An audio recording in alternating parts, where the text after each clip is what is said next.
வணக்கம். தாய்நாடு செய்திகளுடன் நான் நிரோஷன். சட்டவிரோத மீன்பிடி பிரச்சனைகள் தொடர்பாக நேற்றைய தினம் வடமராட்சி கிழக்கு பகுதியில் நேரடியான கள விஜயத்தை மேற்கொண்ட அர்ஜுனா எம்பி அந்த பிரதேச மக்களின் பிரச்சனைகளை கேட்டறிந்து கொண்டார். மக்களால் சட்டவிரோத மீன்பிடி சம்பந்தமாகவும் குறிப்பாக சுருக்கு வலை மூலம் தங்களுடைய வாழ்வாதாரம் பாதிக்கப்படுகிறது என்ற விடயமும் அர்ஜுனா எம்பியின் கவனத்திற்கு கொண்டு வரப்பட்டது.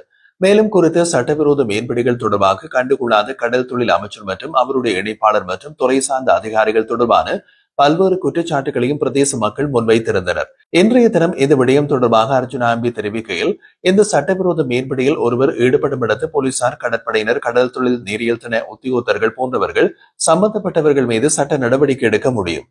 குறித்த அதிகாரத்துக்கு உரியவர்கள் சம்பந்தப்பட்ட நபர்கள் மீது நீதிமன்ற நடவடிக்கை அல்லது தண்டப்பணம் அறவிட முடியும் என்று சுட்டிக்காட்டுகின்றார். ஆனால் குறித்த நபர்கள் லஞ்சமாக பணத்தை வாங்கிக் கொண்டு சந்தேக நபர்களை கைது செய்யாமல் விட்டுவிடுகின்ற நிலைமை தொடர்வதாக பொதுமக்கள் தெரிவித்த விடயத்தினை அர்ஜுனா எம்பி மேற்கோள் காட்டினார். அதே நேரம் நீதிமன்ற விசாரணைகளுக்கு முன்னர் திணைக்களத்தினால் கைப்பற்றப்படுகின்ற சந்தேக நபர்களின் வலைகள் மற்றும் படகுகள் பின்னர் நீதிமன்ற விசாரணைக்காக கொண்டு செல்லப்படும் போது பாவனைக்கு உதவாத வலைகள் சாட்சிகளாக காண்பிக்கப்பட்டு நீதிமன்றமே ஏமாற்றப்படுகின்ற ஒரு செயல்பாடு தொடர்வதாகவும் சுட்டிக்காட்டியிருந்தார். இதை மேலும் தெளிவாக விளக்கிய அர்ஜுனா, மீன்பிடி வள்ளங்கள் திணைக்களங்களில் பதிவு செய்யப்படுகின்ற போது வேறு ஒருவரின் பேரில் பதிவு செய்யப்படுகின்றது.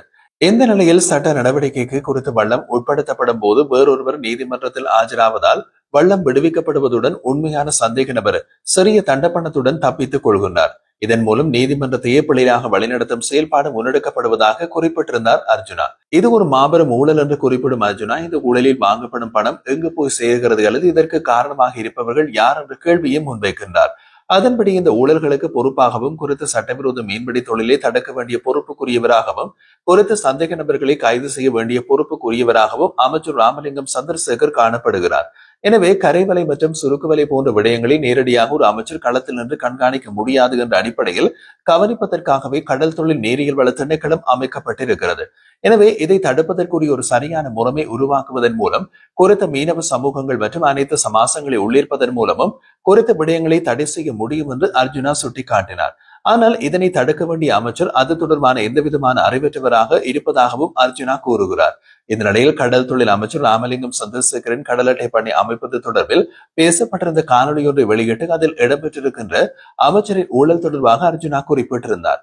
அதன்படி அந்த காணொலியில் கடற்கரையில் இருந்து 1.5 ஏக்கர் கடற்பரப்பை பிடித்திருக்கும் நீங்கள் அரை ஏக்கருக்கு மட்டும் அரசாங்கத்திற்கு வரி கட்டுமாறு அமைச்சர் கூறுகிறார். அப்படியானால் மீதி 1 ஏக்கருக்கு வரி யாருக்கு போகின்றது? இதுவே 4 ஏக்கர் அல்லது 5 ஏக்கர் பிடித்தவர்களிடமிருந்து எவ்வளவு கையூட்டு வாங்கி இருப்பார்கள் என்றும் அர்ஜுனா எம்பி கேள்வி எழுப்பினார். நேற்றைய சந்திப்பில் தற்போது இருக்கும் கடல் தொழில் அமைச்சரை விட இதற்கு முன்னர் இருந்த கடல் தொழில் அமைச்சர் டக்ளஸ் தேவானந்தா கூட ஒரு சில நல்ல விடயங்களை செய்திருப்பதாக அந்த மக்கள் தம்மிடம் தெரிவித்ததாக கூறிய அர்ஜுனா, தற்போதைய அமைச்சரிடம் உங்களால் முடியவில்லை என்றால் ஏதாவது உதவிகள் வேண்டும் என்றால் சொல்லும்படியும் தாங்கள் ஆதரவு தருவதாகவும் தான் அவரிடம் கேட்டதாக அர்ஜுனா கூறினார். கடந்த ஒரு வருடத்தில் வடக்கு மாகாணத்திற்கு நீங்கள் மேம்பாடு தொடர்பாக என்ன செய்திருக்கிறீர்கள் என்பதை நீங்கள் கேள்வி கேட்டுக் கொள்ளுமாறும் அர்ஜுனா விமர்சித்தார். இதற்குரிய அதிகாரங்களும் பதவிகளும் தன்னிடம் இருந்திருந்தால் அமைச்சர் சந்திரசேகரை விட இன்னமும் ஒருபடி சிறப்பாக தன்னால் செய்திருக்க முடியும் என்று அவர் நம்பிக்கை வெளியிட்டார். ஆளும் கட்சியில் இல்லாமல் எதிர்கட்சியில் இருந்து கொண்டு தன்னால் முடிந்த விடயங்களை செய்து கொண்டிருப்பதோடு அதற்குரிய அழுத்தங்களை கொடுத்துக் கொண்டிருப்பதாகவும் குறிப்பிட்டார்.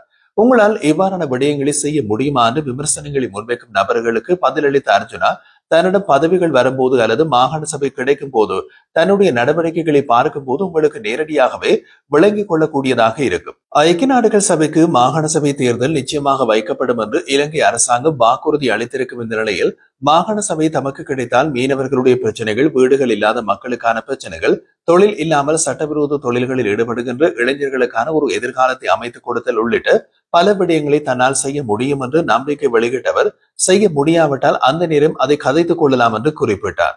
ஸ்ரீலங்கா பொதுஜன பெரமுனவின் தேசிய அமைப்பாளர் மற்றும் நாடாளுமன்ற உறுப்பினர் நாமல் ராஜபக்ச தனது கட்சியினருக்கு எதிராக முன்வைக்கப்படுகின்ற போதைப் பொருள் குற்றச்சாட்டுகளை அரசியல் பழிவாங்கலாக அரசாங்கம் பயன்படுத்துவதாக குற்றம் சாட்டியுள்ளார். எங்களது கைகளில் ரத்தம் படியவில்லை, எந்தவிதமான சட்டவிரோத செயல்பாடுகளிலும் ஈடுபடவில்லை, போதைப் பொருள் வியாபாரம் தொடர்பான குற்றச்சாட்டுகளை எங்கள் மீது சுமத்துவதற்கு இடமளிக்க போவதில்லை என்றார் அவர். போதைப் பொருள் தொடர்பான குற்றச்சாட்டில் சிக்கியுள்ள பொதுஜன பெரமுனவின் உறுப்பினர் கட்சி உறுப்புரிமை இடைநிறுத்தப்பட்டுள்ளதாகவும் அந்த நபர் முந்தைய காலங்களில் பல்வேறு அரசியல் கட்சிகளோடு தொடர்புடையவராக செயற்பட்டிருந்தார் என்றும் நாமல் ராஜபக்ச விளக்கியுள்ளார். நிதியமைச்சின் செயலாளர் அரசாங்கத்தினால் சோதனையின்றி விடுவிக்கப்பட்ட 323 கொள்கலன்களுக்கு மேலும் ஒரு சில கொள்கலன்கள் விடுவிக்கப்பட்டதாக தெரிவித்துள்ளார். சோதனையின்றி விடுவிக்கப்பட்ட கொள்கலன்கள் எங்கு உள்ளன என்பதை துறைமுக அமைச்சர் முன்னதாகவே தெரிந்திருப்பதாக கூறினார். அதனால் இவை அதே கொள்கலன்களா என்று கேட்க வேண்டியது அரசாங்கமே என்றும் அவர் சுட்டிக்காட்டினார். நுவரெலியாவில் போதைப்பொருள் உற்பத்தி நிலையம் இருப்பதாக கூறப்படுவதை சுட்டிக்காட்டி அந்த நிலம் யாருக்கு சொந்தமானது என்பதை தெரியப்படுத்த வேண்டும் என்றார். கடந்த தேர்தல்களில் போதைப்பொருள் குற்றச்சாட்டில் சிக்கியவர்கள் தேசிய மக்கள் சக்திக்கு ஆதரவு அளித்திருந்தனர் என்பதை நினைவூட்டிய அவர், அரசாங்கம் பொதுஜன பெரமுன மீது சேறு பூச முயல்கின்றது.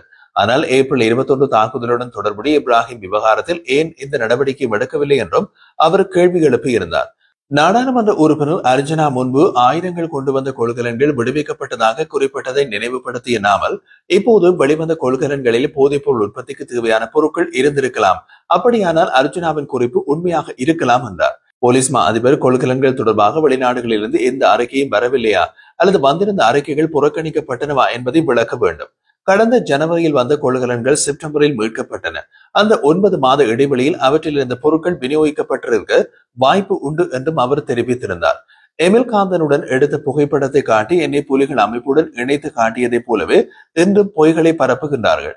ஆட்சிக்கு வர முன் பொய்களை சொன்ன அரசாங்கம் இன்று ஆட்சியில் இருந்தும் அதையே தொடர்கின்றது என்று நாமல் ராஜபக்ச குற்றம் சாட்டினார்.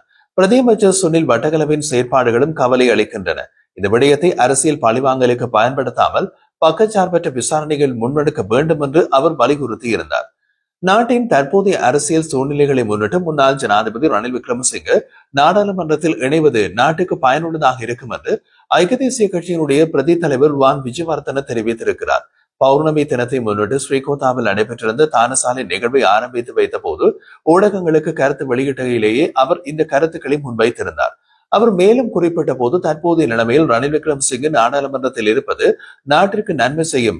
இருப்பினும் அவர் நாடாளுமன்றம் செல்லும் தொடர்பாக இதுவரை எந்த தீர்மானமும் எடுக்கப்படவில்லை. அவர் நாடாளுமன்றத்திற்கு செல்வாரெனில் சரியான காலமும் சூழலும் பார்த்தே முடிவெடுப்பார். இது தொடர்பாக எந்த விதமான கலந்துரையாடல்களும் இப்போதைக்கு இடம்பெறவில்லை என்று அவர் தெரிவித்திருந்தார். ருவான் விஜயவர்தன மேலும் கூறிய போது, எதிர்க்கட்சி தலைவர் சஜித் பிரேமதாச தலைமையிலே எதிர்க்கட்சிகள் ஒன்றிணைந்து செயல்பட்டு வருவதாகவும் அதில் ஐக்கிய தேசிய கட்சியும் பங்கு பெற்று ஒத்துழைப்பை வழங்கி வருவதாகவும் தெரிவித்தார்.